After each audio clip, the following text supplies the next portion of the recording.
Janette Britten is widely regarded still as one of the best that England ever produced in the game. She was an absolutely fantastic batter, a really good fielder as well. From a point of view of test matches, she's still the highest run scorer, scored 5 test centuries, which is an incredible effort considering how few test matches she was able to play. Well, Jan Britten straddled eras, not just in English women's cricket, but in the global game. When she first played a test match in 1979, one of her teammates was Rachel Hayhoe-Flint, who was a leading figure in the women's game at the time. And when Jan Britten played her final test in 1998, almost 20 years later, she opened the batting with Charlotte Edwards, who was a giant of the modern game. So Jan Britten was there as women's cricket developed from its amateur era into the professional era, really. One of her teammates called her a professional in an amateur era. She had so many qualities as a player and as a teammate and as a person. Everybody who knew Jan speaks unbelievably highly of her. As a cricketer, she was an amazing technician. She was very classy as an opening batter. Many people spoke very highly of her technique and how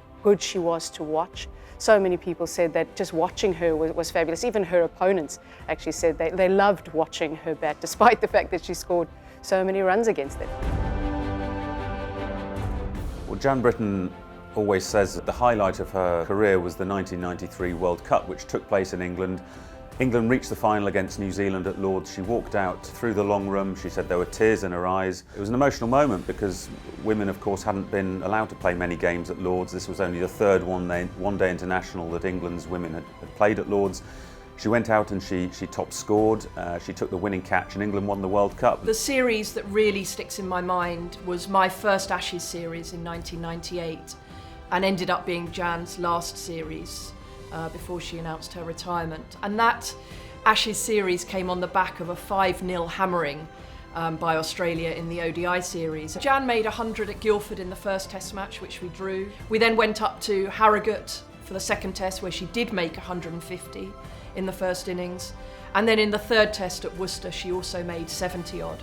So it was a series of real dominance from her at the top of the order. And to watch her go about her business was, I was full of awe and admiration for the way she played in that series.